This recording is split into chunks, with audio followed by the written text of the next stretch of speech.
Adakah pakatan NATO yang ingin mewujudkan perpaduan Barat bakal berpecah? Sepanjang perang di Iran, Presiden Amerika Donald Trump dan NATO telah bertelagah. Dan kini, satu persoalan yang dahulunya tidak pernah terfikir sedang dipertimbangkan. Adakah Amerika masih memerlukan NATO, atau sudah tidak memerlukannya lagi? Hari ini, kami akan mengupas apa yang sebenarnya diperlukan untuk seorang presiden menarik diri daripada pakatan selama 75 tahun ini, dan apa maknanya terhadap keselamatan global, termasuk hubungan Amerika Syarikat Israel.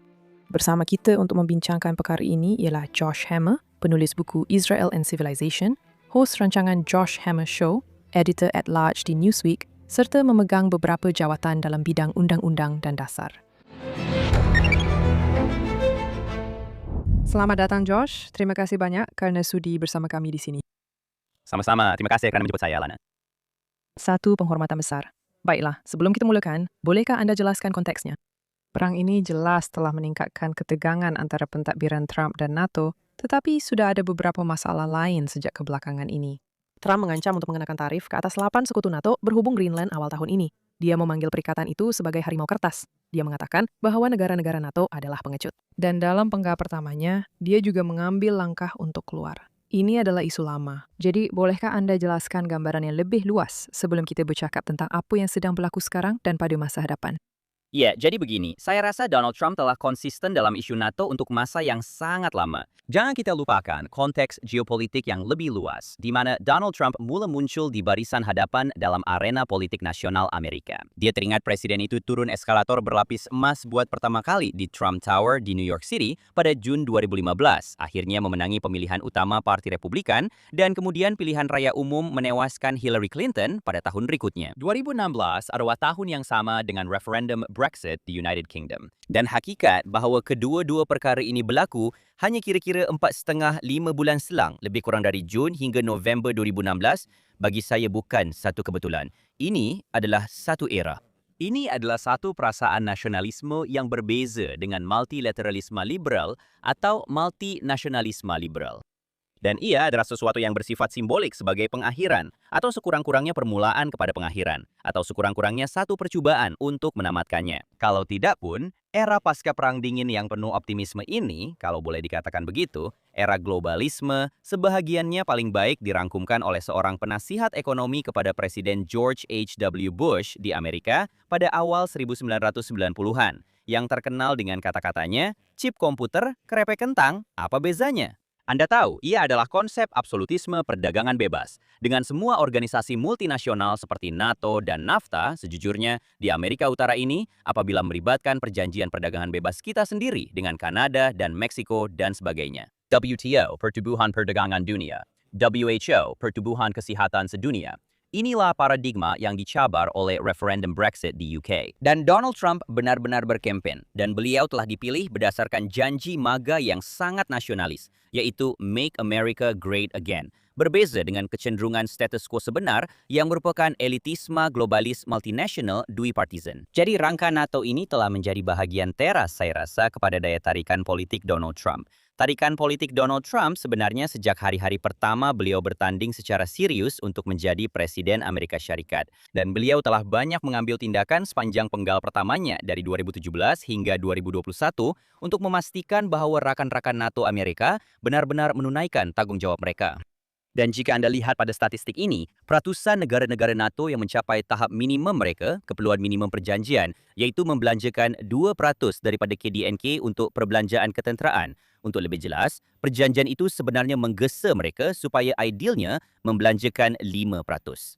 Tetapi, jika Anda lihat kepada mereka yang memenuhi tahap minimum, yaitu 2% daripada KDNK dibelanjakan untuk pertahanan, bilangan negara Eropah khususnya meningkat dengan mendadak sepanjang 4 tahun pertama Donald Trump kerana beliau sekurang-kurangnya memberikan tekanan retorik yang kuat jika tidak ada apa-apa lagi.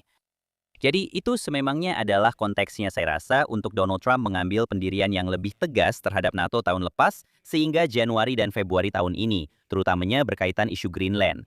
Beliau agak tegas terhadap Denmark dan NATO secara umum apabila berkaitan dengan Greenland. Dan semua itu berlaku sebelum perang semasa menentang Iran, yang saya rasa telah membawa NATO kembali ke dalam hubungan dua hala ini dan sekali lagi menjadi sebab Donald Trump sangat kecewa dengan rakan NATO Amerika Syarikat. Tetapi saya rasa perkara utama yang perlu diingat untuk perbualan kita ialah Ini bukanlah satu fenomena baru. Ini memang perkara asas kepada maksud Trumpisme. Apa yang ia wakili dalam konteks politik Amerika di sini. Jadi kita akan menyelami perkara itu dengan lebih mendalam. Anda baru-baru ini menulis satu kolom, di mana Anda dengan ringkas merumuskan sejarah NATO. Dan saya rasa ia berbaloi untuk dikongsi, kerana General British yang menjadi setiausaha agung NATO yang pertama, pada dasarnya merumuskan ia sebagai memastikan Soviet dihalang, Amerika kekal terlibat, dan Jerman dikawal. Dan Anda berhujah bahawa dunia telah berubah. Jadi hari ini, bukan pada tahun 1949. Oke, hari ini. Apakah tujuan NATO dan apakah gunanya? Secara umumnya berguna untuk, bukan secara sinis pun, tetapi berguna untuk. Ya, sebenarnya saya tak begitu pasti sejujurnya dengan awakalana. Itulah sebabnya saya menulis ruangan yang saya tulis, dan itulah sebabnya saya secara terbuka mempersoalkan kepentingan berterusan Amerika Syarikat sebagai bukan saja penyumbang terbesar, malah majoriti secara jujur, kepada komitmen pertahanan kolektif artikel 5 yang merupakan NATO. Jadi, mari kita undur sedikit. Seperti yang awak nyatakan dengan betul, NATO diasaskan pada tahun 1949, hanya beberapa tahun selepas berakhirnya Perang Dunia Kedua. Pada ketika ini, Stalin dan Kesatuan Soviet sudah pun muncul dengan kukuh sebagai ancaman besar terhadap kebebasan pada pertengahan dan separuh kedua abad ke-20. Dan saya rasa perkara utama yang perlu kita tekankan di sini ialah NATO sangat berjaya dengan luar biasa. Ia benar-benar mencapai raison d'être-nya, sebab utama kewujudannya. Dan untuk lebih jelas, tidak semua rakyat Amerika bersetuju bahwa matlamatnya adalah untuk benar-benar mengalahkan Kesatuan Soviet. Terdapat perdebatan besar dalam dasar luar Amerika pada tahun 60-an dan 70-an. Anda ada Henry Kissinger dengan dasar detan beliau. Kemudian Anda ada Ronald Reagan yang terkenal dengan kenyataannya, tidak, kita sebenarnya akan mengalahkan empire jahat itu. Dan akhirnya, visi yang kedua, visi Reagan, Thatcher, John Paul II adalah yang menang. Dan akhirnya, Kesatuan Soviet lenyap ke dalam lipatan sejarah. Lihat, tembok Berlin runtuh alana pada tahun saya dilahirkan, 1989. Sejak lahir, saya praktikalnya tak pernah melalui zaman itu. Saya berumur 37 tahun, dan saya sebenarnya tidak pernah hidup dalam dunia di mana Kesatuan Soviet masih wujud. Secara teknikal, ia dibubarkan menjadi Persekutuan Rusia pada tahun 1988. Saya nak kata, awak memang hidup dalam dunia di mana Rusia adalah satu ancaman. Sudah pasti. Tapi secara asasnya, ia adalah sesuatu yang sangat berbeza.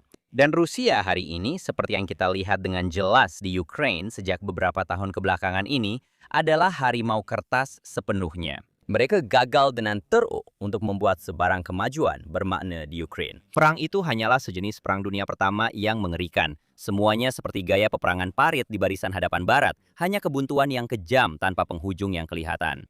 Rusia secara teori sepatutnya boleh mencapai kemajuan ketenteraan yang nyata dengan cepat dan tegas dalam konflik itu. Sehingga hari ini mereka mempunyai senjata nuklir terbesar di dunia berdasarkan jumlah senjata semata-mata. Senjata-senjata itu sudah lama dan berkarat serta tidak benar-benar diselenggara dengan baik. Tetapi maksudnya, seperti yang pernah dikatakan oleh Kamala Harris dalam salah satu klip word salad beliau yang terkenal, Rusia adalah sebuah negara yang sangat besar.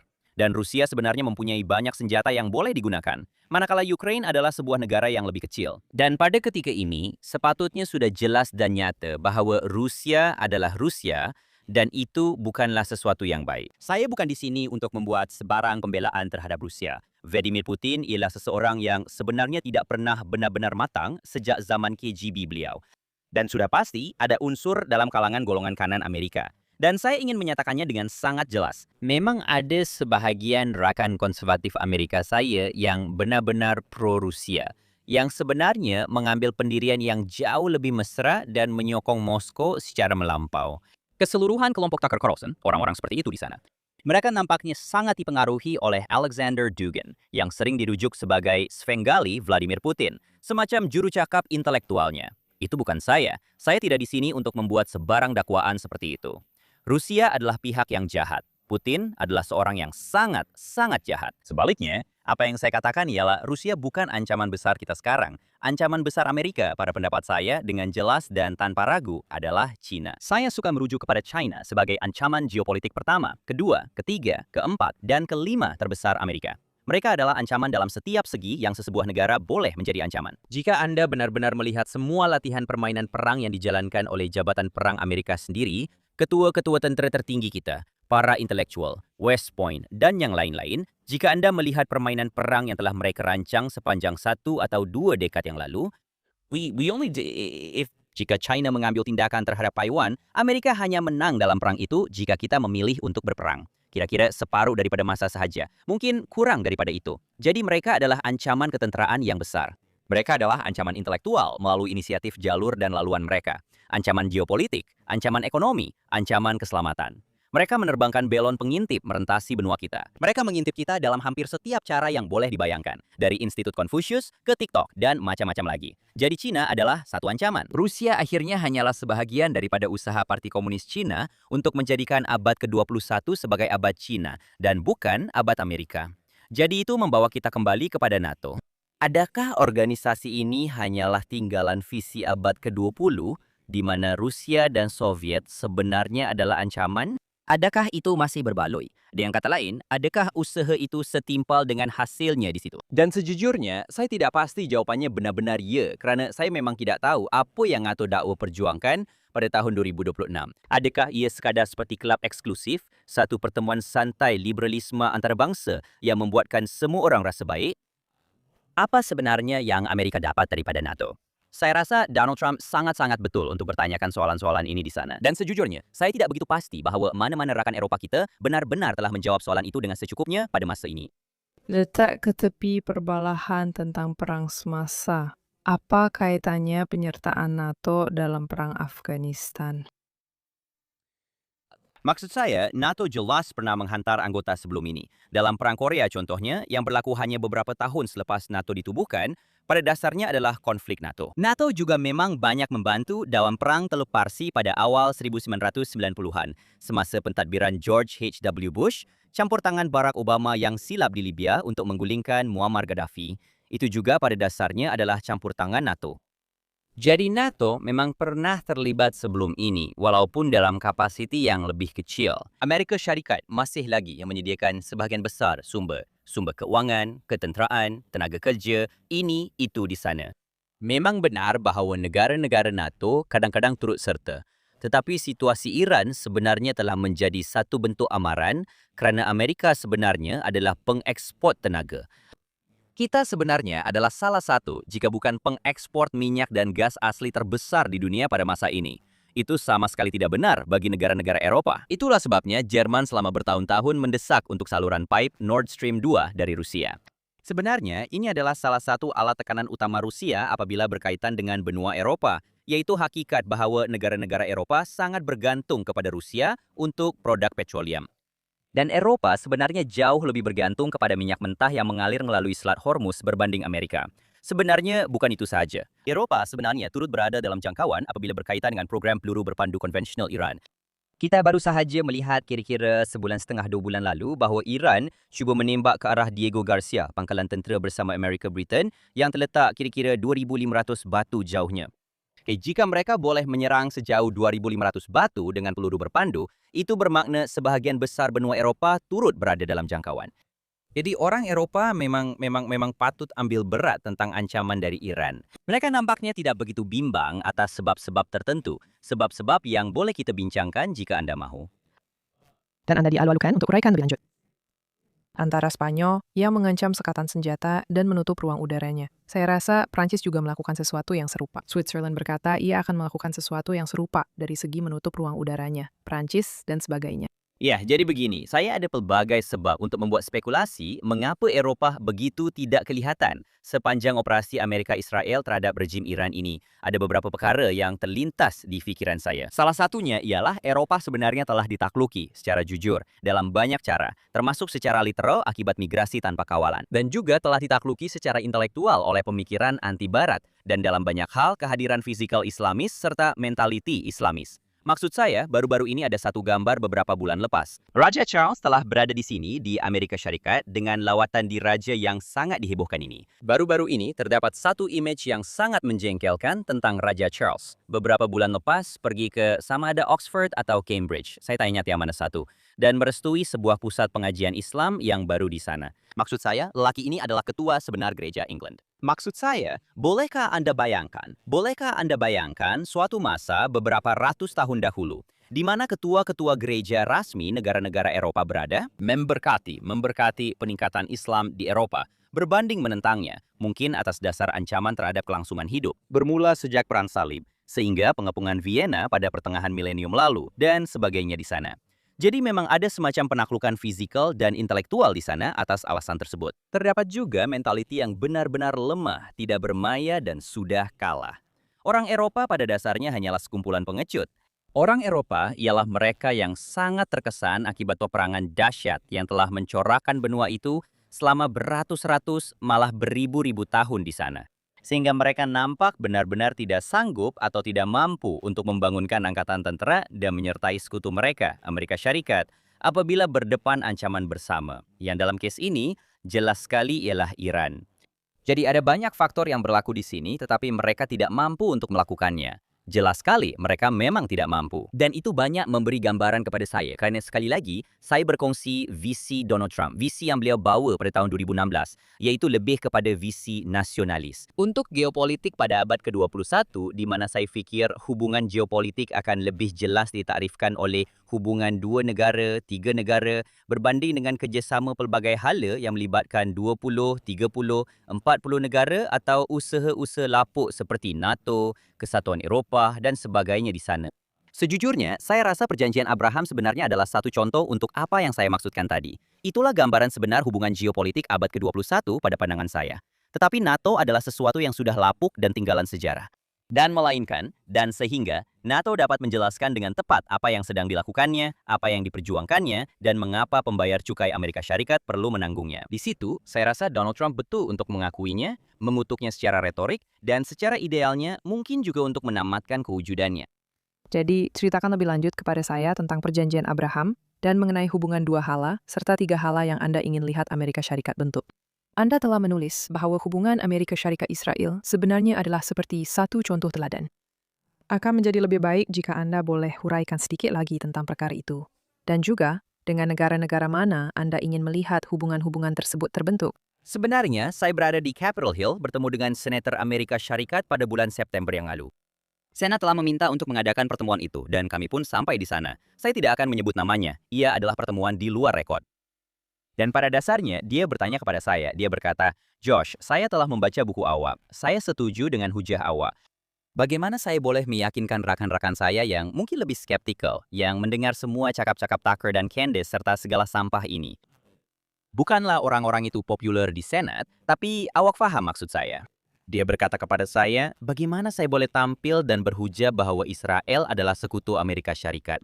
Dan saya berkata, Senator, ini adalah ujian pantas dan ringkas. Satu heuristik yang sangat cepat untuk menentukan sama ada sesebuah negara itu sekutu Amerika Syarikat atau tidak. Dan apa yang saya katakan dan apa yang akan saya tegaskan semula sekarang, ialah saya berkata bahwa sekutu Amerika Syarikat sebenarnya sekutu mana-mana negara secara umum, tetapi mari kita kekal dengan paradigma semasa ini. Sekutu Amerika Syarikat ialah sebuah negara yang apabila negara itu bertindak demi kepentingan nasionalnya sendiri, maka kepentingan nasional Amerika Syarikat juga akan semakin kukuh dan disokong sebagai faktor sekunder atau tertier. Dan saya rasa berdasarkan ujian itu saja, Israel adalah contoh yang paling jelas. Kerana jika anda lihat kepada pelbagai musuh Israel di Timur Tengah, dan dengan siapa mereka bertempur setiap hari, sama ada Hamas, Hezbollah, PLO, sudah tentu rejim Iran sendiri, Houthi, ini semua pada dasarnya adalah organisasi pengganas asing yang diiktiraf oleh Jabatan Negara Amerika Syarikat, atau sesuatu yang sangat-sangat hampir dengan itu. Jadi, tindakan Israel untuk mempertahankan diri sebenarnya membantu kepentingan nasional Amerika. Dan terdapat pelbagai cara untuk, pada pendapat saya, menjelaskan perkara ini dalam istilah empirikal yang sangat nyata. Salah satu contoh kegemaran saya, sudah tentu, konflik semasa adalah contoh yang jelas. Dan itulah sebabnya kita telah mendapatkan setiausaha perang kita, Pete Hegseth, dan pengerusi ketua Turus Bersama Dan Rees dan Kane yang benar-benar memuji Israel setinggi-tingginya. Hegseth berulang kali merujuk kepada tentera udara Israel sebagai salah satu daripada 3 tentera udara terhebat di dunia bersama dengan tentera udara Amerika Syarikat dan tentera laut Amerika Syarikat, serta berulang kali merujuk kepada Israel sebagai pengganda kekuatan. Jadi konflik semasa benar-benar menguatkan hujah saya rasa, dengan jelas. Tetapi untuk memberi satu lagi contoh yang lebih terkini, saya sering merujuk kepada tahun 2024. Jadi pada tahun 2024, apabila perang selepas 7 Oktober benar-benar berkembang dengan serius, sehingga melibatkan barisan utara di Israel dengan Hezbollah di Lubnan, akhirnya memuncak sudah tentu dengan kematian Hasan Nasrallah yang hebat dan sudah lama dinantikan. Jadi, dalam usaha untuk mendapatkan Hasan Nasrallah ketika Israel sedang melakukan tindakan balas dendam ala Michael Corleone terhadap 5 keluarga di sana, mereka pada dasarnya menumpaskan keseluruhan hierarki dan kepimpinan organisasi Hezbollah. Dan dua individu yang Israel tumpaskan, yang saya rasa tidak dihargai dengan sewajarnya oleh media Amerika pada masa itu, dua individu tersebut adalah lelaki, jihadis Hezbollah, yaitu bernama Fuad Jakor dan Ibrahim Akil. Sekarang, ramai orang yang benar-benar mendalami bidang anti-jihadi mungkin mengenali nama-nama ini. Kebanyakan orang mungkin tidak. Fuad Jakor dan Ibrahim Akil adalah dalang di sebalik kekejaman Berek Marin Amerika Syarikat pada tahun 1983 yang membunuh 241 Marin oleh Hezbollah. Itu adalah Fuad Jakor, dan kemudian Ibrahim Akil merupakan dalang pengeboman kedutaan Amerika Syarikat di Beirut, Lubnan pada tahun yang sama. Dua lelaki itu telah menjadi buruan Jabatan Negara Amerika Syarikat selama 41 tahun dengan ganjaran masing-masing 5 dan 7 juta dolar. Dan tiada apa yang berlaku sehinggalah Israel menghapuskan mereka. Jadi sekali lagi, kembali kepada ujian saya tentang apa itu sekutu, jika sesebuah negara bertindak demi kepentingan nasionalnya sendiri, maka kepentingan nasional Amerika akan turut diperkuatkan sebagai faktor sekunder atau tertiari. Saya hampir tidak dapat memikirkan contoh yang lebih jelas daripada itu. Adakah golongan kanan baharu menelak daripada membentuk pakatan berasaskan nilai yang merupakan cara pemikiran yang lebih konvensional dalam beberapa tahun kebelakangan ini? Ya, dalam beberapa dekad kebelakangan ini. Ya, dan itulah sebenarnya intipati, kerana hampir tiada keinginan untuk dasar luar berasaskan nilai dalam wacana politik Amerika pada masa ini. Ia sebenarnya satu cara pemikiran yang sudah ketinggalan zaman mengenai dasar luar. Pada masa kini, ia mungkin lebih dikaitkan dengan golongan kiri Amerika berbanding golongan kanan Amerika.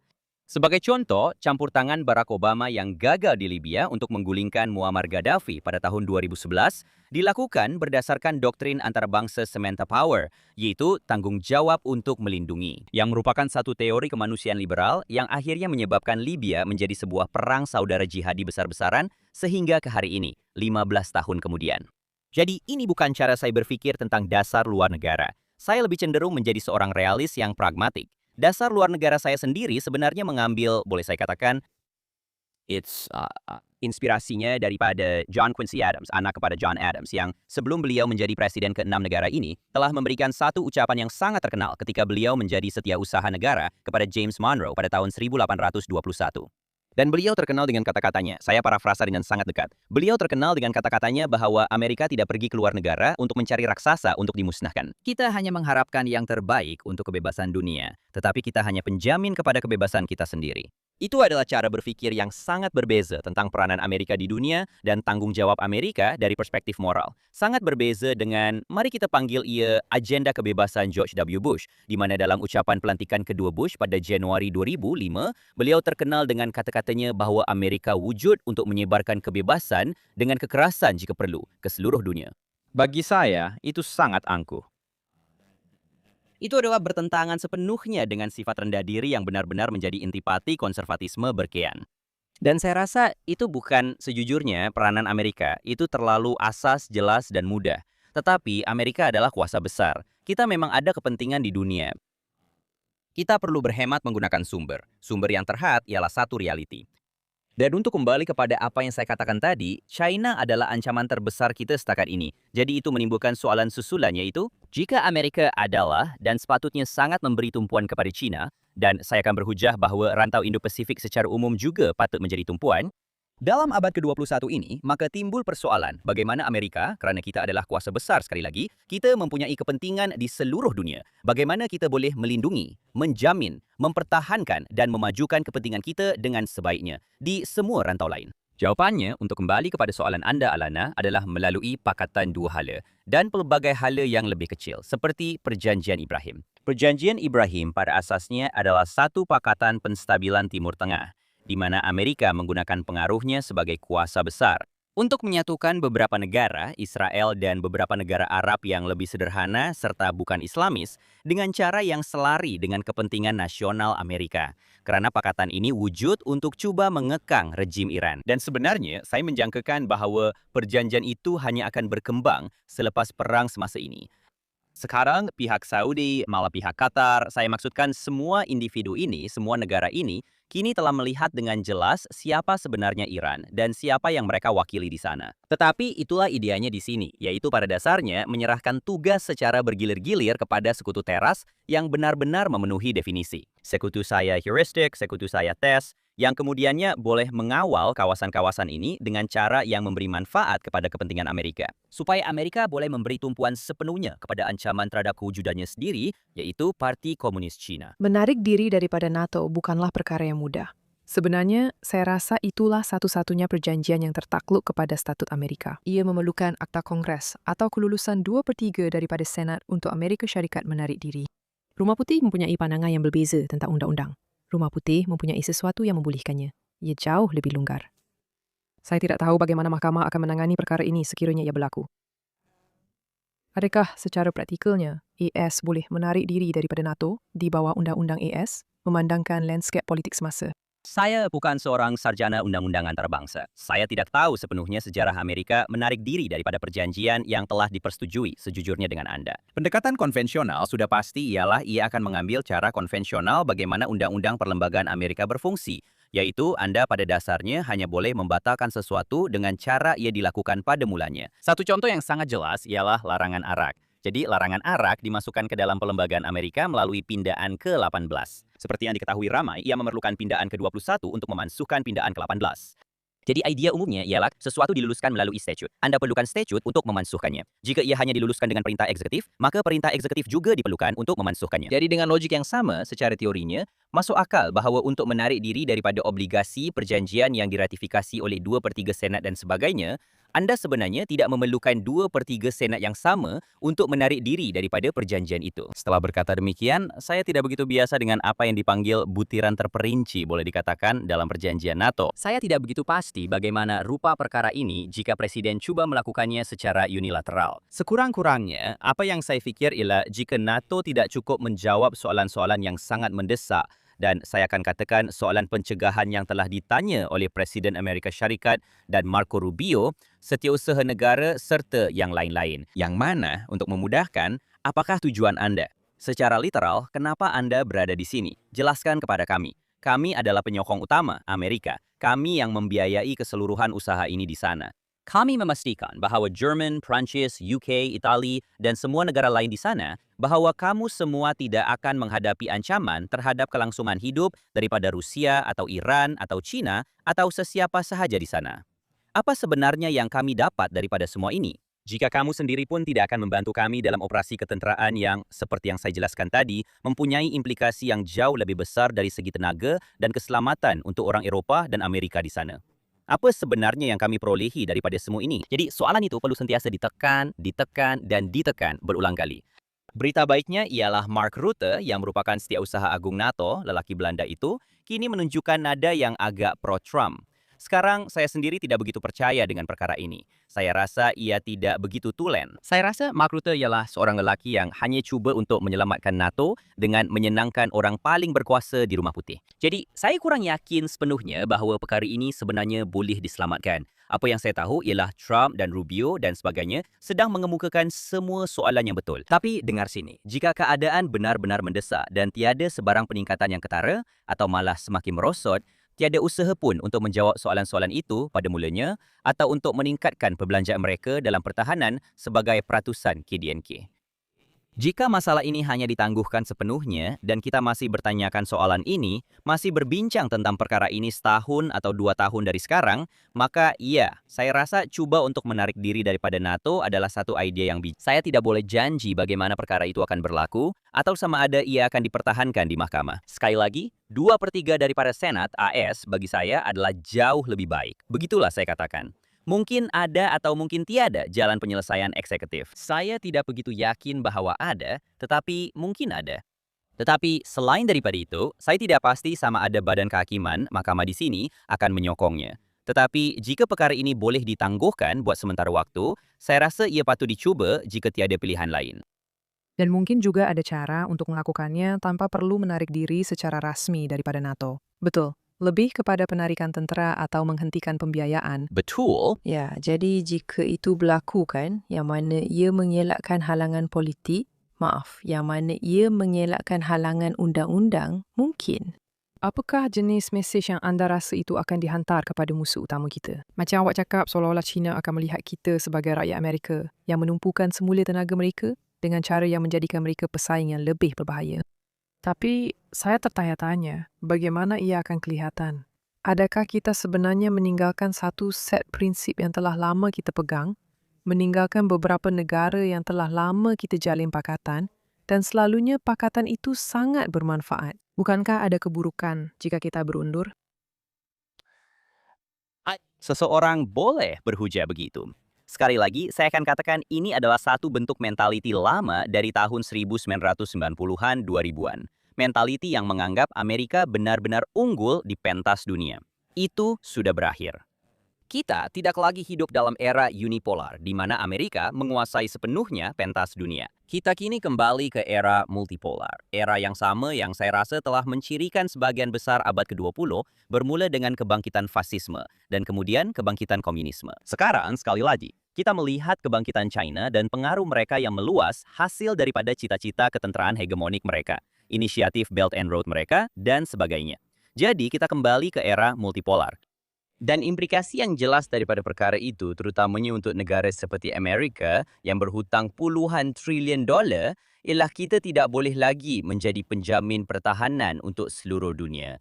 Jadi adakah Xi Jinping dan Politburo serta Tentera Pembebasan Rakyat di Beijing, adakah mereka secara teori boleh melihat perkara ini dan berkata, "Oh Tuhan, Amerika sedang berundur daripada komitmen lamanya"?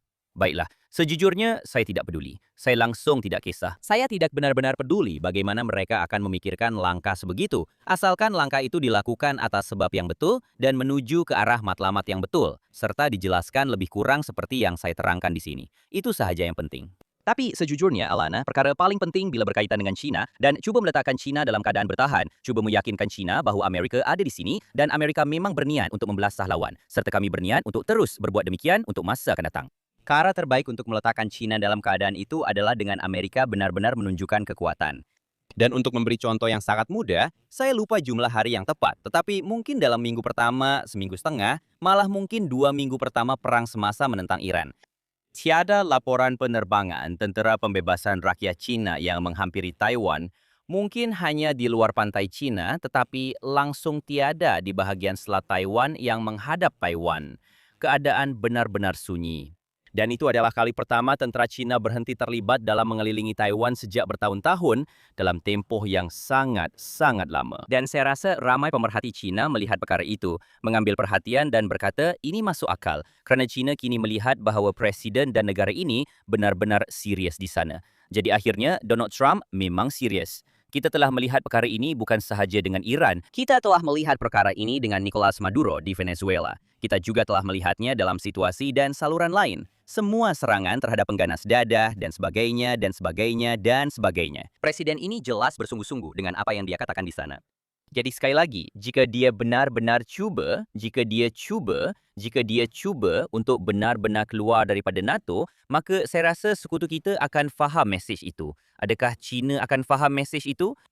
Saya tak tahu. Sukar untuk dikatakan sejujurnya. Tapi sekali lagi, saya tak kisah sangat sebab presiden ini memang serius. Dan jika dia memilih untuk memberi tumpuan kepada China dengan cuba menggerakkan lebih banyak sumber dari Eropah ke Indo-Pasifik, saya rasa itu adalah langkah yang sangat bijak dan memang sudah lama patut dilakukan. Baiklah, soalan terakhir yang berkaitan dengan Israel. Israel mengambil bahagian dalam kumpulan dialog yang berkaitan dengan NATO. Ia juga mempunyai wakil yang dihantar ke NATO. Ini kebanyakannya berkaitan dengan perkongsian risikan dan memerangi keganasan.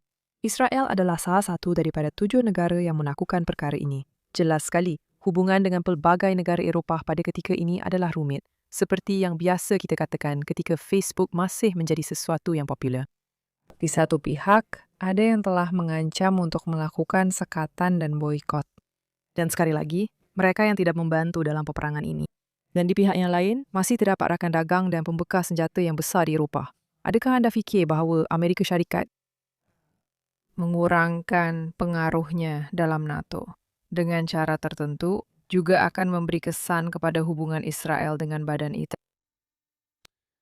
Mungkin kerana Israel dilihat sangat rapat dengan Amerika Syarikat, yang mana saya rasa memang benar. Berdasarkan apa yang kita lihat sepanjang perang dengan Iran dalam beberapa bulan lepas, kedua-dua negara itu pada dasarnya bergerak seiring. Seperti tiada dua angkatan tentera berdaulat negara yang bergerak seiring, boleh dikatakan sejak Perang Dunia Kedua.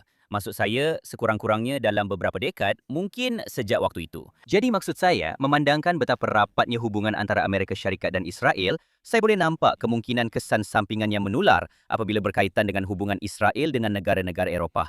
Saya rasa mesej saya kepada rakan-rakan Israel saya seperti awak, Alana, ialah siapa yang peduli? Maksud saya, betul-betul, siapa yang peduli? Orang Eropah sebenarnya bukanlah peminat dan sahabat terbesar Israel sejak awal lagi. Sekarang, untuk lebih jelas, memang ada beberapa bidang di mana perkara itu sedikit berubah, sudah tentu.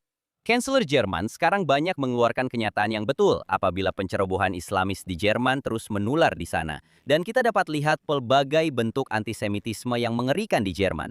Tetapi ada juga tanda-tanda positif. Ada beberapa petanda yang menjanjikan di sana. Tetapi pada pendapat saya secara jujur, ia tidak berbaloi untuk Israel memberi perhatian terhadap kemungkinan hubungan mereka dengan NATO. Saya rasa Israel akan berada dalam kedudukan yang jauh lebih baik jika mereka memberi tumpuan kepada jenis pakatan 2 hala dan 3 hala, seperti yang telah kita bincangkan sepanjang rancangan ini. Jadi anda ada sebut mengenai dialog Mediterranean, Israel terlibat dalam semua itu. Semua jenis kerjasama seperti ini, termasuk beberapa konsorsium gas negara dengan negara seperti Greece dan Cyprus di sana. Inilah jenis pakatan ekonomi, ketenteraan, dan geopolitik yang disasarkan. Sekali lagi, perjanjian Abraham dalam konteks Iran, inilah perkara-perkara yang saya rasa akan benar-benar menjadi penentu utama dalam hubungan luar dan geopolitik pada abad ke-21 di sana. Tetapi NATO adalah sesuatu yang sudah ketinggalan zaman. Dan sejujurnya, saya rasa perbincangan yang terakhir ini mungkin tidak relevan. Kerana jika Amerika benar-benar menarik diri daripada NATO, saya sukar untuk percaya bahawa NATO akan terus wujud. Saya rasa itu mungkin akan menjadi pengakhiran kepada NATO. Dan oleh itu Israel mungkin tidak perlu risau tentang apa-apa sejujurnya. Itu memang satu cara untuk mengakhiri rancangan ini. Saya tahu awak mempunyai jadual yang ketat, jadi saya sangat menghargai kehadiran awak hari ini. Saya berharap dapat berbual lagi dan kita akan bincangkan beberapa perkara ini secara peribadi nanti. Awana, saya sangat menantikannya. Terima kasih.